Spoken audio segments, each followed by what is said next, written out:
I wanted to do a video before I ship this out. This is for Daryl in Colorado.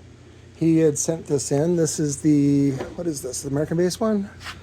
Or the Massive one? Yeah, it's the American-based one. So Massive also has their version. Again, they share a build house, and a lot of times they share tooling. Again, it helps offset the cost. Here's the Massive version, which is the XL version, whatever that is. So it's basically the same woofer. This one was deep enough. We used the lower landing spider, the 8-inch, which is fine because it just uses a 3-inch coil.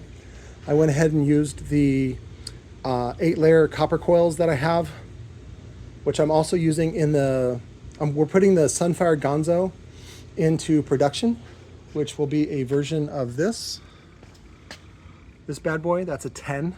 Yeah, pretty beefy. But we want to do something for trucks and UTVs. It will be water resistant. We're going to try to do rubber surround and maybe aluminum cone, or at least aluminum dust cap, to keep it kind of water resistant, but it'll be super powerful, good for over 1,000 watts, 3-inch coil, 8-layer copper. But sorry, I got the little sniffles. There's the seasons are changing here in Arizona, and it triggers a lot of plants to bloom. So I went ahead and went with the T2 terminals. I think they look sharp. And you can see the lower landing. I did a clamp ring on the spider on the outside.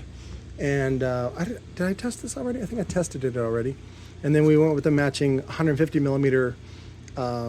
This is actually considered black glass fiber, even though it doesn't quite match because it comes from a different factory. We can't get it to match exactly, but it's fine. And then the other one is the regular T.C.O.Z gasket does not fit through the cutouts. That's one of the reasons why I don't like the cutouts. I like the blank look that I show you on my Johnny 5 cones. This is actually the GONZO Mega Roll. And then so you need, I'll put a link to it in the description. It's an oversized gasket that is also used on, I think I saw it last night. So I was looking for my Power H, that frame. So, but I'll put a link to it. It's just a little bit oversized.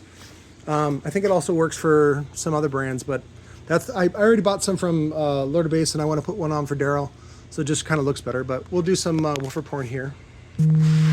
So I tested both sides, and let's do a live test to see.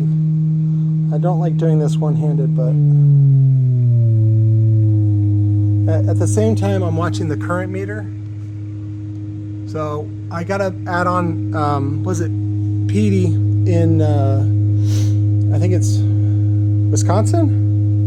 Minnesota, one of them cold ass states. He sent me a pyramid power supply that I want to hook up in parallel with this Ostron. It's kind of a collector's item because I've been wanting one ever since I was a young boy. Young man. Let's see. Should we be testing okay? And then if you notice, the closer I get to the FS, the higher the impedance will go. There'll be an impedance peak, and so it's going to draw less current. And so I'm looking for the least amount of current draw, and that tells me where the FS is, which right now is looking at about 30 hertz. And then later on, I can't, count on this to tell me because it's not really accurate. This is a analog, and this needle may be off by a little bit, or I may have bent it, I think, a little bit, because when you push it too hard, I think I bent it a little bit, like that.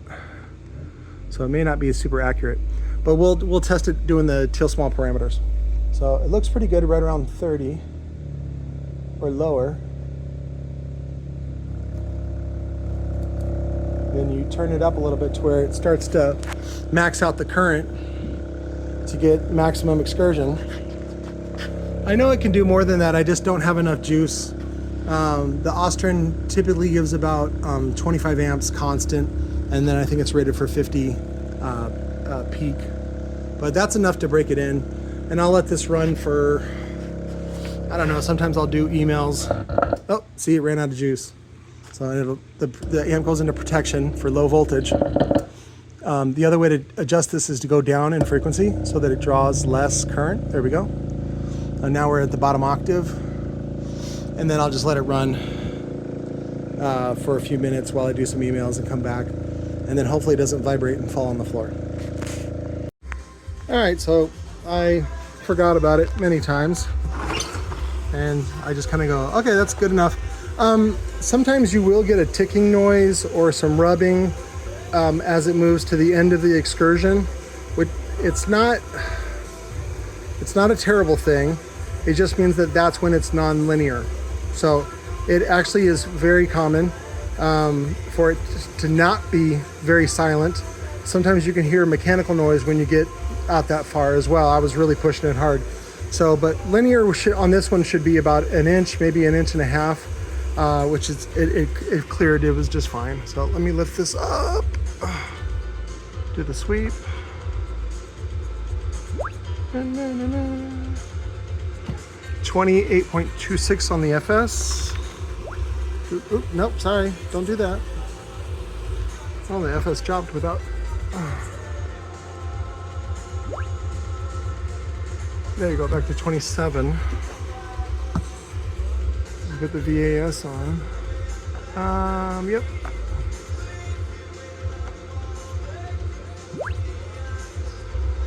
And there it is, 1.3 cubic feet. So remember that the VAS is what you need in order to reach the FS. So I recommend a ported box of around a 1 cubic foot to about 1.5. You can go as large as 2, but it'll be really boomy. And then what you want to do is tune it to about 30 hertz on up to about 33, 32 for optimal boomage. You can go a little bit higher if you like kick music, like kick drum or even banda.